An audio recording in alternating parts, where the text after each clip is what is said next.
Hello everyone, हम कर रहे थे मॉडर्न हिस्ट्री और हमारा स्टार्ट हो गया था फ्रांसीसियों का भारत में आगमन, जहां हमने ये चीज़ देख ली थी कि कैसे पहले ये सूरत में आए, फिर ये पूर्वी तट पर गए, फिर उसके बाद सेंट थोमे का युद्ध कैसे हुआ 1672 में, 74 में इन्होंने कैसे खाली कर दिया, पांडिचेरी 1674 में इन्होंने कैसे ली, और ये सब हमने देखा कि फ्रांसवा मार्टिन आया था भी, इसका क्या योगदान रहा ये हमने देख लिया।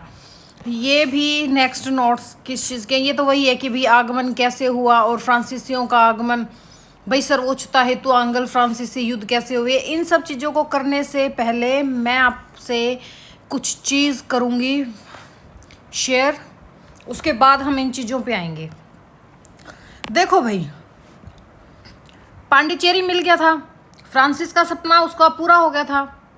अब इन लोगों को आपका पांडिचेरी मिल गया था, क्योंकि सारी स्टोरी समझोगे तभी तो बात आएगी। कब? 1674 में। अब हम बात करेंगे 1674 से लेकर 1693 तक फ्रांसीसियों का क्या सिस्टम था।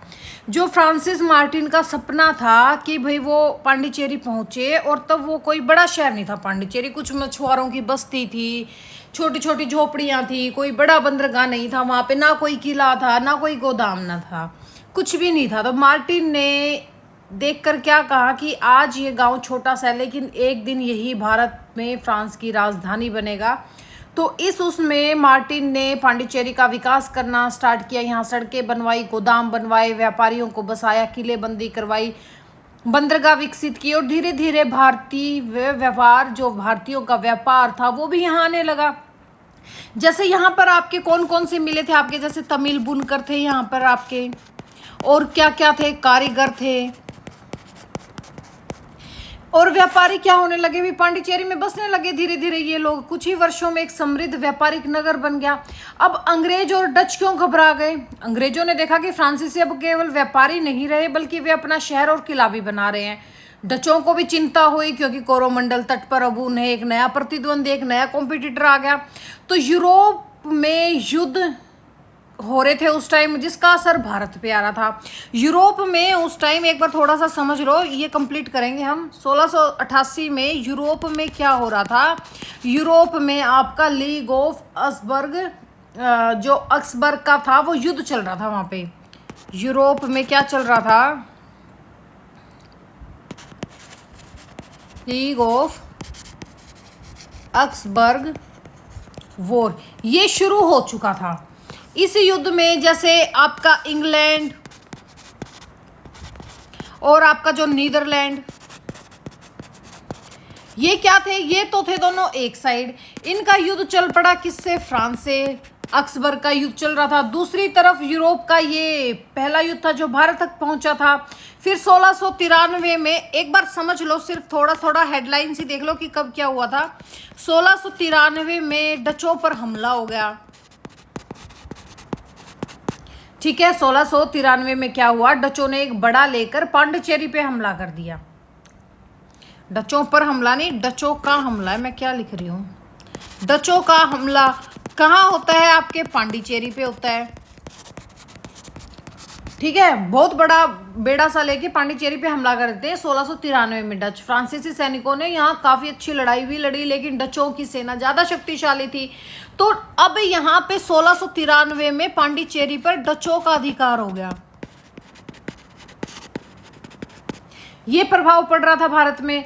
अब फ्रांसिस जो मार्टिन था, उसने फ्रांसवा मार्टिन था जो, उसको शहर छोड़ना पड़ा, और फ्रांसीसियों के लिए ये एक बहुत बड़ा झटका था। लेकिन कहानी अभी यहीं ख़त्म नहीं हुई थी। 1697 में आपकी एक संधि होती है यूरोप में। कौन सी? राइसविक की संधि। कौन सी संधि होती है? राइसविक की संधि होती है आपकी यूरोप में, जिसको हम ट्रीटी ऑफ राइसविक बोलते हैं। इस संधि के अनुसार युद्ध में जीते गए कई क्षेत्र उनके पुराने मालिकों को वापस किए गए। इसी कारण 1699 में फिर पांडिचेरी दोबारा डचों को किनको देना पड़ा? आपके फ्रांसीसियों को देना पड़ा। इस संधि के वजह से फ्रांसीसी के पास अब दोबारा पांडिचेरी आ गया भाई। पांडिचेरी दोबारा आ गया। किसके पास आ गया? अब आपके फ्रांसीसियों के पास दोबारा से आ गया। जब फ्रांसवा मार्टिन दोबारा पांडिचेरी पहुंचे तो उन्होंने कहा कि अब हम इसे पहले से भी अधिक मजबूत बनाएंगे, और उन्होंने फिर से एक नया शहर बसाना दोबारा स्टार्ट कर दिया, एक विकास करना स्टार्ट कर दिया। इसके आगे क्या होता है भाई, जो आपका फ्रांसवा मार्टिन की मेहनत से पांडिचेरी भारत में फ्रांसीसियों का सबसे महत्वपूर्ण केंद्र बन गया। अब आगे चलकर इन लोगों ने, जैसे आपका चंद्रनगर था जो आपका कहाँ था, बंगाल, जैसे आपका माही केरल में हो गया, और आपका यनम हो गया, और आपका कराईकल हो गया, यहाँ पे फ्रांसीसियों के प्रमुख केंद्र बने। और 18वीं शताब्दी में जब आपके डुप्ले साहब आए, डुप्ले गवर्नर बनकर आए, तो उसने केवल व्यापार नहीं बल्कि भारत की राजनीति में भी हस्तक्षेप किया, और यहीं से कर्नाटक के युद्धों की शुरुआत हुई, जिसमें अंग्रेजों और फ्रांसीसियों के बीच भारत के प्रभुत्व की निर्णायक लड़ाइयाँ लड़ी गई। अब आगे देखो कि मैंने आपको एक बताया था कि अक्सबर्ग का वॉर स्टार्ट हो गया था। अब आते हैं हम हमारे कंप्लीट नोट्स से। अभी तक तो मैंने आपको थोड़ा सा ट्रेलर करवा दिया, अब हम करते हैं मूवी। देखो क्या हुआ था भाई, यूरोप में ना युद्ध चल रहा था। कौन सा युद्ध चल रहा था? अक्सबर्ग का युद्ध चल रहा था, जिसको हम नाम देते हैं लीग ऑफ आपका अक्सबर्ग वॉर। ये उस टाइम पे आपके यूरोप में चल रहा था। ये चला आपका 1688 से लेकर 1697 तक, ठीक है। देखो क्या हुआ था, 17वीं शताब्दी के लास्ट तक फ्रांस यूरोप का सबसे शक्तिशाली देश बन चुका था, क्योंकि जो फ्रांस का राजा था वो कौन था? लुई 14वां था। उसने अपनी सेना और शक्ति पर काफ़ी खर्चा किया, उसको काफ़ी शक्तिशाली बनाया, और उसको बहुत घमंड था भाई। उसकी महत्वाकांक्षा थी कि मैं पूरे यूरोप का सबसे शक्तिशाली राजा बनूंगा और फ्रांस की सीमाएं बढ़ाऊंगा। इसलिए उसने अपने पड़ोसी राज्यों पर दबाव डालना शुरू कर दिया इस चीज़ में। दूसरे देशों की चिंता फ्रांस की बढ़ती शक्ति को देखकर, जैसे आपका इंग्लैंड हो गया, डच हो गया, यानी कि जो आपका हॉलैंड नीदरलैंड है, स्पेन, रोमन साम्राज्य था, जैसे आज का जिसको हम ऑस्ट्रिया बोलते हैं, रोमन साम्राज्य, आज का क्या नाम है इसका? ऑस्ट्रिया। जैसे ये ऑस्ट्रिया था, फिर आपका जैसे स्वीडन,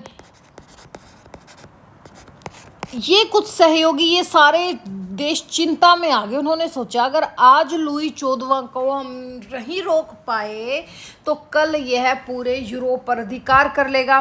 तो इसीलिए क्या होता है, 1686 में आपका लीग ऑफ ऑक्सबर्ग स्टार्ट हो गया, ठीक है। इन देशों ने मिलकर एक गठबंधन बनाया। इन देशों ने मिलकर क्या किया भाई? गठबंधन बना लिया, और इस गठबंधन का उद्देश्य था फ्रांस के विस्तार को रोकना और यूरोप में शक्ति संतुलन बनाए रखना।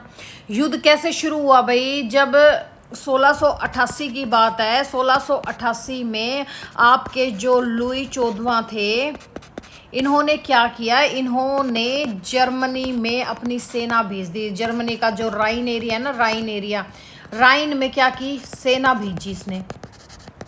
अब राइन में जब इसने सेना भेज दी तो बस यहीं से युद्ध शुरू हो गया। अब एक साइड आपका क्या था? फ्रांस था। एक साइड कौन था? फ्रांस। और दूसरी साइड कौन थे? आपका इंग्लैंड। और कौन था? डच, स्पेन, पुर्तगाल, और कौन था? ऑस्ट्रिया, और एक्सेट्रा, और भी सहयोगी देश थे। मेन यही थे, ठीक है। इनको याद रखना। युद्ध लगभग पूरे यूरोप में ही फैल गया था। ये युद्ध कहाँ फैल गया था? ये युद्ध आपके पूरे यूरोप में फैल चुका था, क्योंकि इन सब देशों ने मिलकर एक गठबंधन बना लिया, और वो गठबंधन किसके खिलाफ था? फ्रांस के खिलाफ था, क्योंकि फ्रांस काफ़ी शक्तिशाली होता जा रहा था। और भारत पर इसका असर क्यों पड़ा भाई? टकराव तो कहाँ हो रहा है? यूरोप में, लेकिन इसका असर कहाँ पड़ रहा था? भारत में, क्योंकि उस समय यूरोपियन देशों की व्यापारिक कंपनियां भारत में भी थी। जैसे आपकी ईस्ट इंडिया कंपनी थी, डच ईस्ट इंडिया कंपनी थी, फ्रेंच ईस्ट इंडिया कंपनी थी, जिसको हम फ्रांसीसी ईस्ट इंडिया कंपनी कहते हैं। यूरोप में इनके राजा आपस में तो लड़ पड़े, इसलिए भारत में भी उनकी कंपनियां एक दूसरे की दुश्मन बन गई। अब यूरोप का युद्ध भारत में क्या बन रहा था? व्यापारिक युद्ध हो रहा था। यूरोप में तो युद्ध हो रहा था, यूरोप का युद्ध भारत में क्या बन गया? यूरोप का युद्ध भारत में एक व्यापारिक युद्ध बन गया था। क्या बन गया था? व्यापारिक युद्ध बन गया था। तो इसी उसमें 1693 में आपके पांडिचेरी पर हमला हो गया। पांडिचेरी पर हमला हो गया। ये हमला किसने सोचा? डचों ने सोचा कि हम करेंगे हमला। जब फ्रांस यूरोप में युद्ध में उलझा था तो भारत में उसकी सबसे बड़ी बस्ती कौन सी थी? पांडिचेरी। इस पर कब्जा कर लेते हैं, डचों ने ये सोचा। तो डचों ने बहुत बड़ा बेड़ा भेज दिया। और 1693 में जब फ्रांसीसी यूरोप में इतनी कंट्रीज के साथ अकेला लड़ रहा था तो उस टाइम 1693 में डच ने क्या कर लिया? इस पर कब्जा कर लिया पांडिचेरी पे। और जो ये युद्ध है ना, ये युद्ध लगभग 9 साल तक चला। कितने साल तक चला? 9 साल चला। युद्ध कितने साल चला था? 9 साल तक चलता रहा। सभी देशों का इतना भारी नुकसान हुआ और एट लास्ट क्या होता है? सभी ने शांति का निर्णय लिया। फिर इसके बाद एक संधि होती है। इसके बाद एक संधि हुई। कौन सी संधि हुई? आपकी राइस्विक की संधि। कौन सी संधि हुई? राइस्विक की संधि हुई। तो यहाँ पे जब ये राइस्विक की संधि हुई, कब हुई? 1697 में हुई। 1697 में फ्रांस और जो उसके विरोधी देशों ने इन्होंने शांति स्थापित करने के लिए एक संधि की। कौन सी संधि थी? राइस्विक की संधि। संधि में तय किया गया कि युद्ध समाप्त होगा और जितने भी कब्जा किए गए क्षेत्र हैं वो सब वापस किए जाएंगे। कब्जा किए क्षेत्र वापस किए जाएंगे।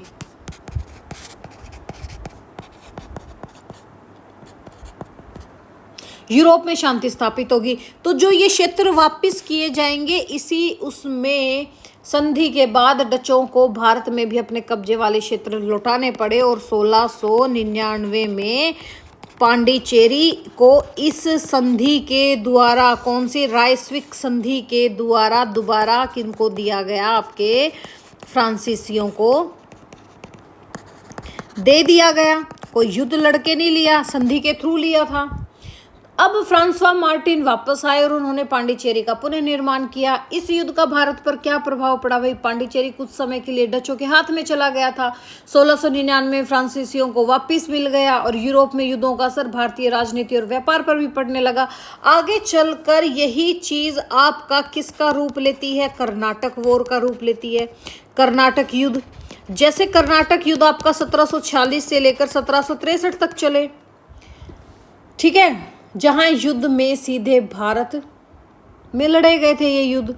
तो यूरोप में तो देखो क्या हो रहा था, राजा लड़ रहे थे, इसलिए भारत में उनकी व्यापारिक कंपनियां भी लड़ने लगी। यही कारण था कि पांडिचेरी पर डचों ने कब्जा किया और बाद में संधि होने की वजह से उसको छोड़ दिया। देखो, डचों ने जब हमला किया ना,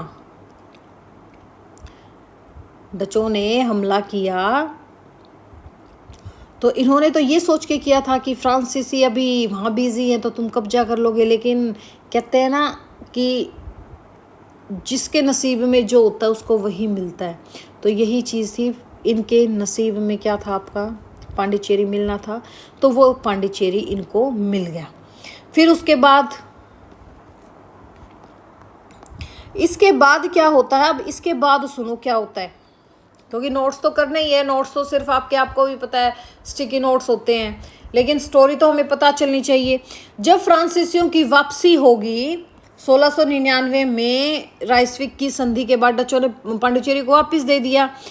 तो फ्रांसवा मार्टिन ने क्या किया? अपने पांडिचेरी को देख के भावुक हो गया। उसने अधिकारियों से कहा कि हमारा ये शहर मेहनत से बनाया गया था, अब इसे पहले से ज़्यादा सुंदर और शक्तिशाली बनाना है। तो पांडिचेरी का निर्माण फिर से स्टार्ट हुआ। फिर फ्रांसीसियों ने सोचा केवल दक्षिण भारत में रहने से काम नहीं चलेगा, बंगाल का व्यापार भी हमारे हाथ में आना चाहिए। क्या किया इन्होंने कि दक्षिण भारत तो, पांडिचेरी तो हमारा स्थापित हो गया, अब हमें चाहिए क्या?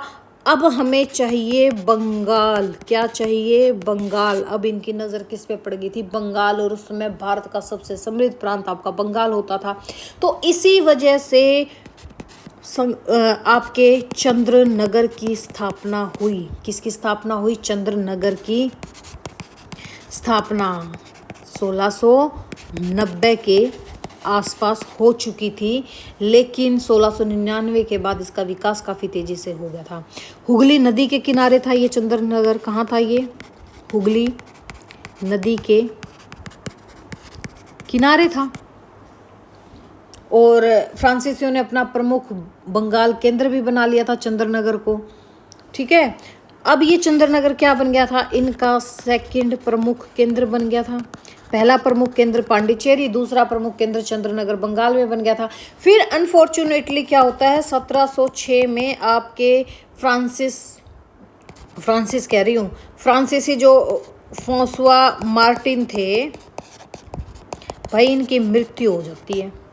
इनकी मृत्यु होगी। उन्हें फ्रांसीसी भारत का जनक भी कहा जाता है। उन्होंने एक छोटे से गांव को फ्रांसीसी राजधानी बना दिया था। कुछ समय तक तो शांति रही। ठीक है, जैसे 1706 से लेके 1740 तक है ना, लगभग शांति ही रही थी। ऐसी कोई वो चीज़ नहीं रही, यहाँ शांति रही भाई। ठीक है, अपना व्यापार कर रहे थे सब लोग, व्यापार बढ़ाया, नई फैक्ट्रियाँ खोल रहे थे, भारतीय व्यापारियों से अच्छे संपर्क बना रहे थे। लेकिन यूरोप में फिर तनाव बढ़ गया। और फिर क्या होता है, आपके महाशय डुप्ले का आगमन होता है। क्या होता है? 1742 में डुप्ले का आगमन हो गया। अब जो ये डुप्ले आया, इसने काम खराब करना स्टार्ट कर दिया। इसका पूरा नाम क्या था? डुप्ले का पूरा नाम था जोसेफ फ्रांसवा डुप्ले, ये था इसका पूरा नाम। अब ये क्या बन गया? अब ये आया भाई आपका जो पुर्तगाल कह रही हूँ, पांडिचेरी का गवर्नर बन के। अब ये क्या आ गया था भाई? पांडिचेरी का गवर्नर ये बन के आ गया। डुप्ले बाकी अधिकारियों से बिल्कुल अलग था। उसने कहा कि अंग्रेज केवल व्यापार नहीं कर रहे, वे भारत की राजनीति में भी हस्तक्षेप कर रहे हैं। अगर फ्रांस को भारत में महान बनना है तो हमें भी भारतीय राजाओं की राजनीति में उतरना होगा। और यहीं से फ्रांसीसियों की नीति बदल गई।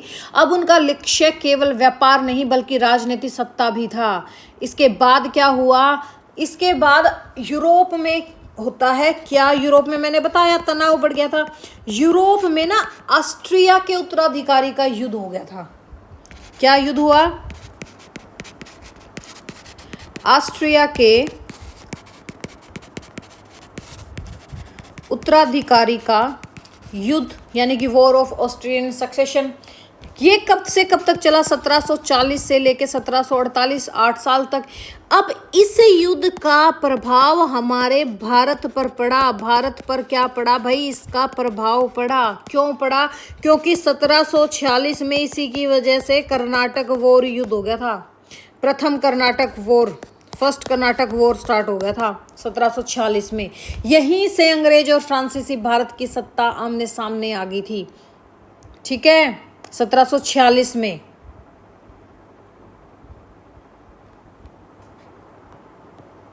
समझ में आई कि कहाँ से क्या चीज़ हुई? देखो, जो ये आपका जोसेफ फ्रांसवा डुप्ले आया ना 1742 में, जब 1706 में आपके मार्टिन की मौत हो गई थी तो फ्रांसीसी कई वर्षों तक केवल व्यापार कर रही थी। लेकिन इसी बीच में क्या होता है, अंग्रेज मजबूत हो रहे थे। मद्रास उनका बड़ा केंद्र बन गया था, बम्बई विकसित हो रहा था, बंगाल में उनका व्यापार बढ़ रहा था। फ्रांस ये सब देख रहा था। एक दिन फ्रांस के अधिकारियों ने कहा कि अगर भाई हमें भी केवल व्यापार किया तो भारत में अंग्रेज काफ़ी आगे निकल जाएंगे। तो इसलिए उन्होंने एक साहसी आदमी को भेजा जिसका नाम था आपका Francois Dupleix, Joseph Francois Dupleix. Joseph Francois Dupleix का जन्म हुआ था भाई 1697 का, और 1742 में ये भारत आ गया था। जो ये डुप्ले था, इसके जो फादर थे वो भी आपके फ्रांसीसी ईस्ट इंडिया कंपनी के अच्छे अधिकारी थे। और बचपन में ही डुप्ले जैसे व्यापार, राजनीति, प्रशासन सीखता रहा। तो युवा होने पर फ्रांसीसी कंपनी में शामिल हो गया था और भारत भेजा गया। तो जब चंद्रनगर में सफलता मिली ना डुप्ले को, जब चंद्रनगर में सफलता मिली बंगाल में, तो ये वहाँ का प्रशासक बन गया। जब वो वहाँ पहुँचा तो चंद्रनगर एक छोटा सा व्यापारिक केंद्र था। डुप्ले ने वहाँ व्यापार बढ़ाया, गोदाम बनाए, भारतीय व्यापारियों से अच्छे संबंध बनाए, राजस्व बढ़ाया। कुछ ही वर्षों में चंद्रनगर बंगाल का सबसे समृद्ध फ्रांसीसी व्यापारिक केंद्र बन गया था। तो फ्रांस अधिकारियों ने इसकी काफ़ी योग्यता देखी और योग्यता देखने के बाद उन्होंने अंदाजा लगाया कि सिर्फ यही एक ऐसा महान पुरुष है जो फ्रांस का भविष्य बदल सकता है, इसलिए उन्होंने 1742 में इसको पांडिचेरी का गवर्नर बनाया था, बाद में चंद्रनगर के बाद। ठीक है। डुप्ले ने क्या नीति अपनाई? डुप्ले ने बिल्कुल नई योजना बनाई। क्या योजना बनाई? अब केवल व्यापार नहीं होगा, अब हम भारतीय राजनीति में भाग लेंगे। उसकी क्या नीति थी? भारतीय नवाबों राजाओं का समर्थन करना, उन्हें सेना देना, बदले में व्यापारिक और राजनीतिक लाभ लेना, फ्रांसीसी प्रभाव बढ़ाना। और यही नीति पहले किसी यूरोपियन कंपनी ने इस स्तर पर नहीं अपनाई। यूरोप में फिर युद्ध हो गया भाई ऑस्ट्रिया के उत्तराधिकारी के लिए। तो पहला लक्ष्य क्या बना डुप्ले का? डुप्ले का पहला लक्ष्य बना था यहाँ पर क्या आपका मद्रास इसका गोल था। डुप्ले का एक दोस्त था जिसका नाम था ला बर्दाने। क्या नाम था? ला बर्दाने। इसने क्या किया? ये ला बर्दाने, पहले ये देखो, ये लो बर्दाने था कौन? ये था आपका मॉरिशस है ना, जो मॉरिशस में ये एक फ्रांसीसी अधिकारी था।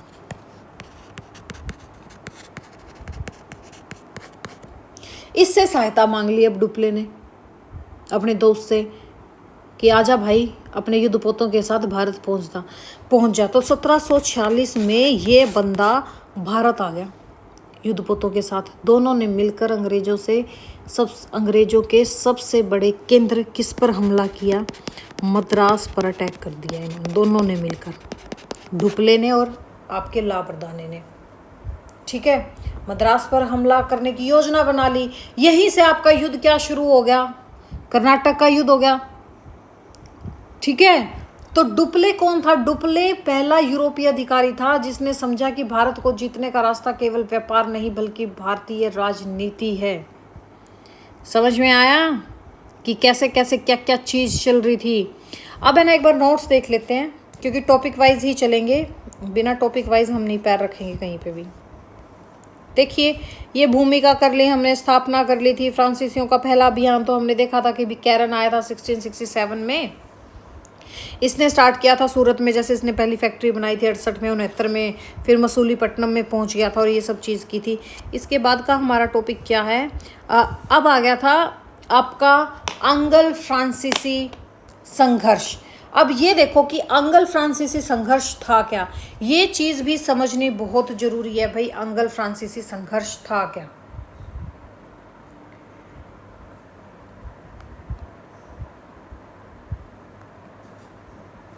जो ये अंगल फ्रांसीसी संघर्ष था, इसको भी हम पेज पे ही करेंगे। देखो भाई, अंगल फ्रांसीसी संघर्ष का मतलब है अंग्रेज फ्रांसीसी संघर्ष। हमने अभी थोड़ी देर पहले देखा था कि फ्रांस की सोच बदल रही थी इन लोगों को देख के, डचकों को, अंग्रेजों को, ठीक है, पुर्तगालियों को देख के इनकी भी महत्वाकांक्षा काफ़ी बढ़ गई थी। तो संघर्ष क्यों हुआ? इन दोनों के बीच में संघर्ष क्यों हुआ? क्या रीज़न बना? डुप्ले की महत्वाकांक्षा की वजह से। इन दोनों का युद्ध क्यों हुआ? डुप्ले की महत्वाकांक्षा की वजह से। जब इसने मद्रास पर हमला किया 1742 में अपने दोस्त बर्नाले के साथ मिलके, जब मद्रास में बैठे अंग्रेजी अधिकारियों को ये खबर मिली तो वो भी चिंतित हो गए थे। उन्होंने कहा डुप्ले बहुत महत्वाकांक्षी, यदि उसे अभी नहीं रोका गया तो दक्षिण भारत में फ्रांसीसी सबसे शक्तिशाली बन जाएंगे। अब दोनों कंपनियां एक दूसरे के व्यापारिक कॉम्पिटिटर नहीं बल्कि राजनीतिक शत्रु बन गए थे। और संघर्ष क्यों हुआ? क्योंकि अंग्रेज चाहते थे भारत में व्यापार पर उनका अधिकार और भारतीय शासकों में उनका प्रभाव बढ़े। फ्रांसीसी भी यही चाहते थे, दोनों की मंशा सेम थी, इसलिए दोनों के बीच में संघर्ष होना तो जायज है। तो व्यापार का अधिकार करना था, राजनीतिक नियंत्रण था, यूरोप का युद्ध, यूरोप में युद्ध चल रहे थे फ्रांस के खिलाफ। तो ये सब चीज़ होता है। इसी वजह से जो आपका आगे चलकर स्टार्ट होता है कर्नाटक युद्ध। तो ये चीज़ भी मैंने आपको समझा दी कि आपका अंग्ल फ्रांसीसी संघर्ष क्यों स्टार्ट हुआ भाई, जैसे इन्होंने यहाँ कोलकाता में अपना व्यापारिक केंद्र भी बना लिया था, ठीक है, ये सब हो गया।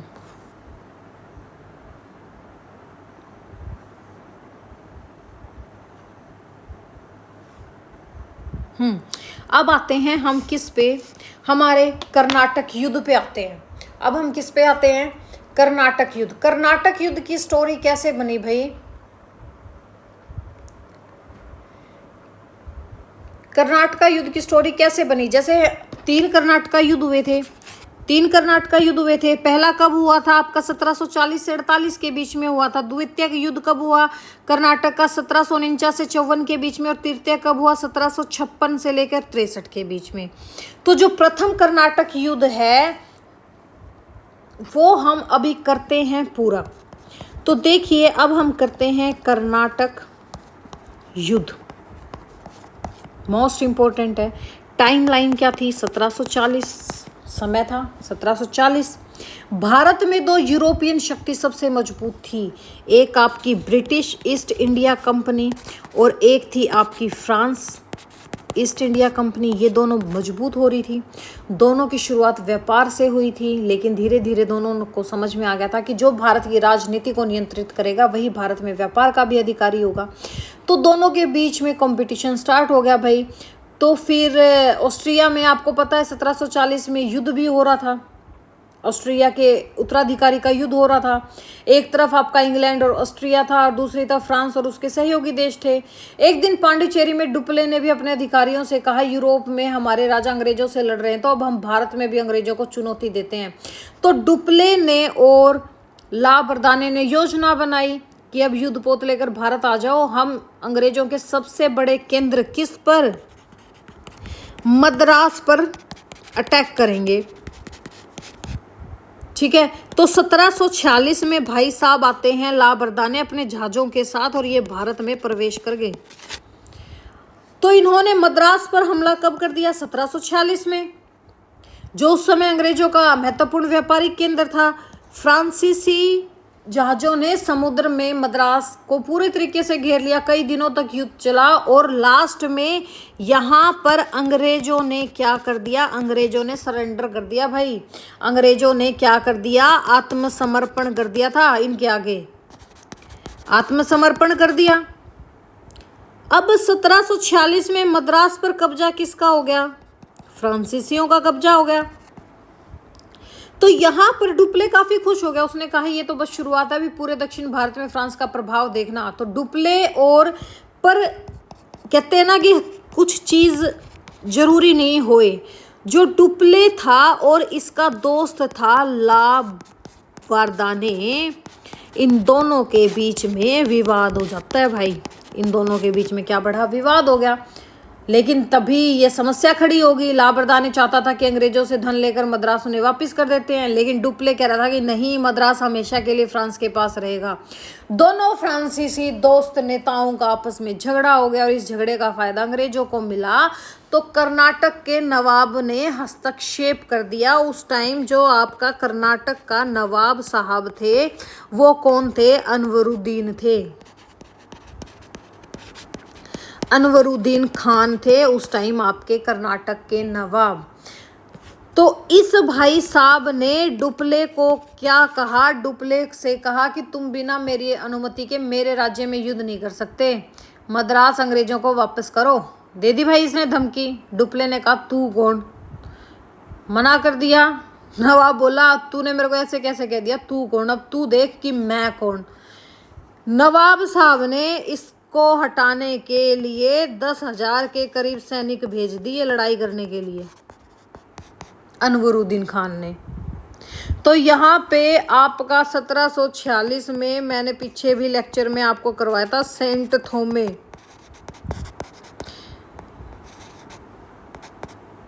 जो आपका अडियार का युद्ध था, किया था हमने लास्ट लेक्चर में। फ्रांसीसियों के पास, विचारों के पास यहाँ सिर्फ 900 से 1000 सैनिक थे प्रशिक्षित, लेकिन उनके पास आधुनिक बंदूकें थी, तोपें थी, अनुशासित सेना थी। और युद्ध कहाँ होता है, ये अडियार नदी के किनारे हुआ, नतीजे चौंकाने वाले थे। फ्रांसीसियों ने इनको हरा दिया, फ्रांसीसी जीत गए थे। तो इस युद्ध का महत्व क्या हुआ? इस युद्ध ने भारतीय शासकों को पहली बार दिखाया कि कम संख्या वाली लेकिन आधुनिक यूरोपीय सेना बड़ी भारतीय सेना को भी हरा सकती है, और यही अंग्रेज और फ्रांसीसियों के आत्मविश्वास का सबसे बड़ा कारण बना। तो युद्ध का अंत कैसे होता है? जब 1748 में आपका ऑस्ट्रिया के उत्तराधिकारी का युद्ध समाप्त हुआ,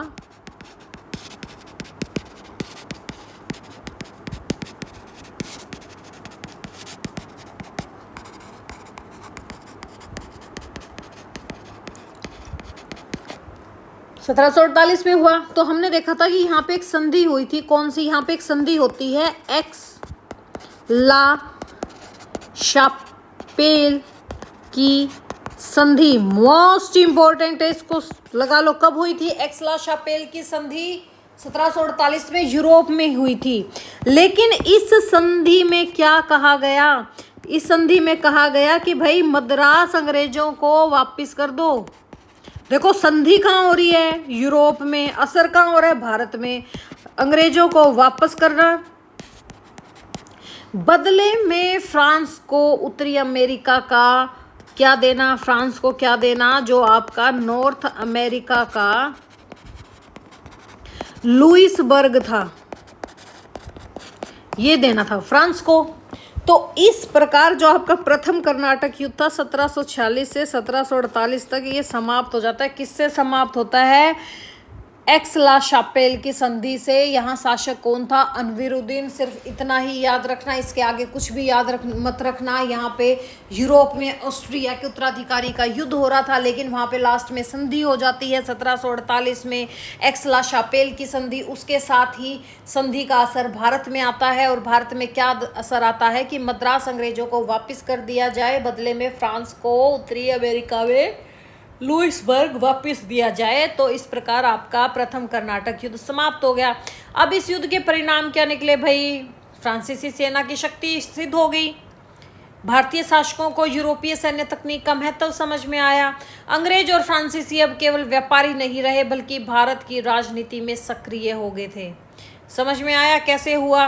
अब द्वितीय कर्नाटक युद्ध कर लें एक बार। द्वितीय कर्नाटक युद्ध भी समझ लेते हैं। समझ लो, नोट्स मैं बाद में बनाऊंगी, इसके नोट्स आपको मैं नेक्स्ट लेक्चर में दूंगी। देखो फिर जो सेकंड कर्नाटक वॉर था वो 1 साल के बाद ही स्टार्ट हो गया था। जो आपका द्वितीय कर्नाटक युद्ध था, ये द्वितीय कर्नाटक युद्ध आपका 1749 से 1754 तक चला। 1748 में पहला युद्ध समाप्त हुआ था। ऊपर ऊपर से शांति थी, लेकिन अंदर ही अंदर अंग्रेज और फ्रांसीसी दोनों क्या सोच रहे थे? अब सीधे युद्ध नहीं, बल्कि भारतीय राजाओं के उत्तराधिकारियों के झगड़ों का फायदा उठाएंगे। इसी समय दक्षिण भारत में 2 नए विवाद स्टार्ट हो गए थे। पहला विवाद क्या था? आपका हैदराबाद। हैदराबाद था भाई पहला विवाद। हैदराबाद में कौन था? निजाम उल मुल्क, आसफ जहां प्रथम। इनके नाम भी तो महाशयों के इतने बड़े बड़े थे। रुको भाई, एक सेकंड रुकना। हैदराबाद का विवाद हो गया यहाँ पे। अब जो ये हैदराबाद का यहाँ पे विवाद हो रहा था, ये विवाद कब हुआ? ये विवाद हुआ था आपका जब 1748 में आपके वहाँ के शासक थे, जो कौन? निजाम उल मुल्क आसफ जहां प्रथम। इस भाई साहब की हो गई थी मौत, इसकी मृत्यु हो गई थी। अब क्वेश्चन उठ रहा था कि नया निजाम कौन बनेगा? 2 दावेदार थे। अब यहाँ पे जो ये 2 दावेदार थे, कौन से? एक तो था आपका नासिर जंग। कौन था? नासिर जंग, जो था पुत्र इसका। और एक था मुजफ्फर जंग। कौन था? मुजफ्फर जंग। ये मुजफ्फर जंग था भाई साहब का पोता। ठीक है, तो दोनों के बीच में विवाद क्या हुआ? अब कर्नाटक के नवाब जो अनवरुद्दीन खान शासन कर रहे थे कर्नाटक में उस टाइम, लेकिन एक दूसरा दावेदार भी था। हाँ सॉरी, एक तो था, ये वाली कहानी हो गई थी। सेकंड था आपका कर्नाटक का विवाद। कर्नाटक का क्या विवाद था? कर्नाटक में था आपका अनवरुद्दीन था, अनवरुद्दीन खान था ना पूरा नाम इसका। लेकिन यहाँ पे एक और था भाई दावेदार, कौन था? चंदा साहिब। ये दो दावेदार यहाँ पे थे, इन दोनों के बीच में भी विवाद हो रहा था। जो चंदा साहिब है वो पहले ही नवाब बनने का सपना देख चुका था और फिर भी मौका ढूंढ रहा था। डुप्ले ने यहाँ पे चाल चल दी। डुप्ले ने क्या की? अपनी चाल चल दी। डुप्ले ने क्या चाल चली? डुप्ले ने सोचा अगर मैं इन दावेदारों की मदद करूं तो जीतने के लिए बाद में मेरे कहने पर चलेंगे। इसीलिए इन्होंने क्या किया? यहाँ इस पोते का साथ तो दे दिया डुप्ले ने साथ दिया। और कर्नाटक में डुप्ले ने साथ दे दिया आपके किसका? चंदा साहिब का। यहाँ पे इस भाई साहब का साथ दे दिया, यहाँ पे इस भाई साहब का साथ दे दिया। अब अंग्रेज कौन से घाट थे भाई? अंग्रेज कोई कम थोड़ी थे। अब अंग्रेज थोड़ी चुप बैठेंगे। अंग्रेजों ने इनका समर्थन दे दिया और अंग्रेजों ने अनवरुद्दीन खान का दे दिया भाई। अंग्रेजों ने इनका समर्थन दे दिया। तो देख रहे हो कि कैसे लड़ाइयाँ कहाँ थी और दोनों ने अपनी टांग कहाँ घुसा दी हैं। हैदराबाद में मुजफ्फर जंग का तो डुप्ले ने साथ दे दिया, फ्रांसीसी ने। नासिर जंग का साथ अंग्रेजों ने दे दिया। कर्नाटक के विवाद में जो चंदा साहिब और अनवरुद्दीन खान था, अनवरुद्दीन का तो साथ दे दिया अंग्रेजों ने और चंदा साहिब का साथ किसने दे दिया? फ्रांसीसियों ने, यानी कि आपके डुप्ले ने। तो यहाँ पर क्या होता है? यहाँ पर एक मोस्ट इम्पोर्टेंट आपका युद्ध होता है जिस युद्ध को हम कहते हैं अंबुर का युद्ध। क्या बोलते हैं? अंबुर का युद्ध। अंबुर का युद्ध कब हुआ? 1749 में। अंबुर का युद्ध मतलब अंबुर एक जगह का नाम था। अंबुर क्या था? एक स्थान था। इस चीज को याद रखना। अब अंबुर के युद्ध में क्या हो रहा था भाई? एक साइड तो था आपका चंदा साहिब, मुजफ्फर जंग पोता हैदराबाद के निजाम का, और एक साइड हो गए फ्रांसीसी। ये हो गए। इनका युद्ध किससे हो गया? दूसरी तरफ थे आपके अनवरुद्दीन खान, ये थे। तो यहां पे क्या हुआ? अनवरुद्दीन खान मारा गया। अब चंदा साहिब को क्या मिल गया? चंदा साहिब बन गया कर्नाटक का नवाब। अनवरुद्दीन प्लस आपका जो इसके में लिख लेना भाई, ब्रिटिशर्स भी थे यहाँ पे, ब्रिटिशर थे और आपका नासिर जंग था यहाँ पे। तो ये चीज़ हो गया। चंदा साहिब क्या? अनवरुद्दीन खान मारा गया भाई इस युद्ध में। तो चंदा साहिब अब क्या बन गया? कर्नाटक का नवाब बन गया। जो मोहम्मद अली इनका साथ दे रहा था ना, मोहम्मद अली, ये मोहम्मद अली भाग गया भाई। भागकर ये कहाँ पहुंचा है? इसने शरण ली त्रिचनापल्ली में। त्रिचनापल्ली भाग गया, यहाँ पे शरण ले ली। अब देखो हैदराबाद में क्या हो रहा था? हैदराबाद में फ्रांसीसियों ने हेल्प किसकी की? अब हैदराबाद की अगर हम बात करें, हैदराबाद में जो आपका मुजफ्फर जंग था, इसका साथ किसने दिया? फ्रांसीसियों ने। फ्रांसीसियों ने इसका साथ दे दिया। यहां पे ये जीत गया, ये जीत जाता है और आपका नासिर जंग हार जाता है। नासिर जंग क्या हो गया? हार गया। अनवरुद्दीन हार गया तो ये भी हार गया। अब जो ये मुजफ्फर जंग है ये क्या बनता है? ये बन गया निजाम हैदराबाद का। लेकिन कुछ समय बाद भाई साहब की मृत्यु होगी। अब फ्रांसीसियों ने यहाँ पर नया, इसकी क्या हो जाती है भाई? मौत होगी इसकी कुछ टाइम के बाद। तो यहाँ पर नया निजाम बना दिया। किसको नया निजाम बनाया? यहाँ बनाया था सलाबत जंग को। किसको बना दिया? सलाबत जंग को निजाम बना दिया। अब डुप्ले का प्रभाव हैदराबाद और कर्नाटक दोनों पर हो गया भाई। फ्रांसीसियों जीत गए थे एक तरह से, ये लगा लो फ्रांसीसी जीते थे। डुप्ले बहुत खुश था, उसे लगा कि अब दक्षिण भारत लगभग फ्रांस के प्रभाव में आ गया है। अब अंग्रेजों की भी चाल स्टार्ट होगी। अंग्रेजों की चाल में काम किसने किया? आपके रॉबर्ट क्लाइव ने। ये थोड़ी टिक के बैठने वाले थे, एक जना टिक जाता तो भारत इतना गरीब थोड़ी बनता। रॉबर्ट क्लाइव देखो, अब यहाँ पे एक स्टोरी समझना। जो मोहम्मद अली भागा था, मोहम्मद अली जो भाग गया था आपका, कहाँ, त्रिचनापल्ली में। ये तो यहाँ पे घिरा हुआ था ऑलरेडी, तो इसका तो छोड़ो, अब इसको दो। तो अंग्रेजों ने क्या किया, रॉबर्ट क्लाइव ने एक स्टेटमेंट दी। क्या कहा कि अगर हम सीधे त्रिचनापल्ली जाएंगे तो हार सकते हैं, हमें चंदा साहिब की राजधानी पर हमला करना चाहिए। चंदा साहिब अभी हम करके आए हैं, कर्नाटक मिल गया था चंदा साहिब को, कर्नाटक मिल गया था ना। अब अंग्रेजों ने कहा कि अब हम चंदा साहिब पे हमला करेंगे। तो फिर क्या होता है, अकराट का हमला होता है। अकराट का हमला कब होता है, 1751 में। 1751 में रॉबर्ट क्लाइव सिर्फ 200 अंग्रेज और 300 भारतीय सैनिकों के साथ कहाँ पहुंचा, अकराट पहुंचा। और चंदा साहिब को विश्वास ही नहीं हुआ कि इतनी छोटी सेना हमला करेगी, और क्लाइव ने बिना किसी प्रतिरोध के अकराट पर कब्जा भी कर लिया। अकराट का हमला किसके बीच में हुआ था भाई, रॉबर्ट क्लाइव। ये है ना हमारे, बस अब मैं क्या कहूँ, वर्सेस किसका था, चंदा साहिब। ये भाई साहब इतनी छोटी सेना से भी हार गया था। अब इन्होंने क्या कर लिया भाई, अकराट की घेराबंदी कर ली। चंदा साहिब का जो बेटा था, चंदा साहिब का बेटा कौन था, राजा साहिब। अकराट की जब घेराबंदी की, कब्जा कर लिया भाई, चारों तरफ से घेर लिया, तो चंदा साहिब ने अपना बेटा भेज दिया, राजा साहिब को बड़ी सेना के साथ अकराट भेज दिया।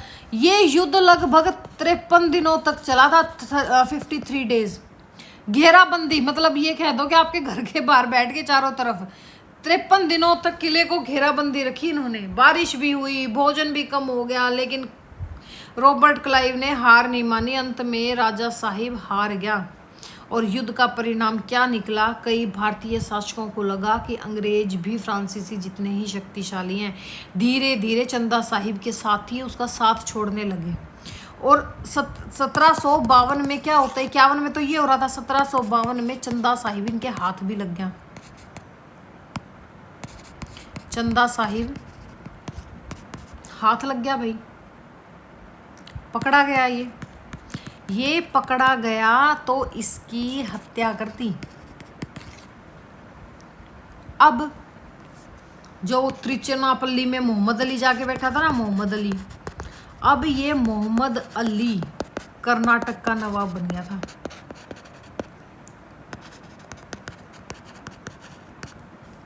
ठीक है, अब देखो डुप्ले की हार भी हुई 1754 में।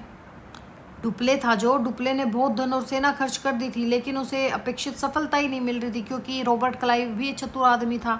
फ्रांस की सरकार ने कहा कि भारत में इतना धन खर्च करने का कोई लाभ नहीं है, तो 1754 में डुप्ले को फ्रांस में वापस बुला लिया। डुप्ले वापस फ्रांस चला गया अब, और यहीं से इसका बेचारे का सपना अधूरा रह गया। फिर क्या होता है, 1754 में ही पांडिचेरी की संधि होती है।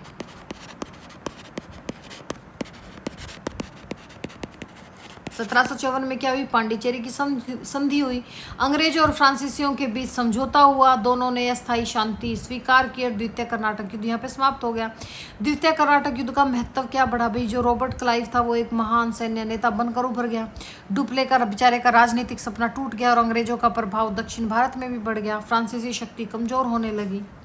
तो समझ में आया कैसे हुआ था। और तृतीय युद्ध करेंगे भाई, सर आयरकूट आगे थे, वाडिवास का युद्ध करेंगे, ठीक है। जैसे उसके बाद तृतीय कर्नाटक युद्ध हुआ आपका 1756 में। 1763 सप्तवर्षीय युद्ध भी कहते हैं, काउंट डी लैली हो गया, जैसे आपका सर आयरकूट थे, वाडिवास का युद्ध हुआ, फिर पेरिस की संधि हो गई थी 1763 में। ये करेंगे अब हम नेक्स्ट लेक्चर में, ठीक है। तो देखो कहाँ थे हम, कर्नाटक के पहले वॉर पे थे ना। तो देखो क्या हुआ था भाई, प्रथम कर्नाटक युद्ध समझ में तो आ गई ना कंप्लीट स्टोरी, कैसे कैसे इन्होंने अपनी टांग अड़ाई थी कर्नाटक और हैदराबाद में। यह युद्ध 1740 में 1748 के बीच में लड़ा गया। इस युद्ध में फ्रांसीसियों का कुछ समय के लिए सफलता मिली, परंतु स्थायी लाभ नहीं मिल पाया। और 1748 में जब एक्श-ला-सापेल की संधि हुई तो इस युद्ध में आपका सिस्टम समाप्त हो गया था इनका। तो कर्नाटक, प्रथम कर्नाटक युद्ध तो इतना इम्पोर्टेंट, मतलब उसमें तो यही लिखो कि एक्सला की संधि, शापेल की संधि होगी तो इसमें भाई इनके आपस में अदला बदली होगी थी और अंग्रेजों को मद्रास मिल गया था और इनको अपना लुइसबर्ग दे दिया था अमेरिका का। चलो भाई, इससे आगे के मैंने नोट्स नहीं बनाए, इसके आगे के नोट्स बना के आपके सेकंड कर्नाटक वॉर और थर्ड कर्नाटक वॉर के फिर मैं आपको वो देती हूँ। थर्ड कर्नाटक वॉर भी हमें करना है, पर वो हम नेक्स्ट लेक्चर में करेंगे। तो चलो मिलते हैं नेक्स्ट में। Thank you, have a nice day.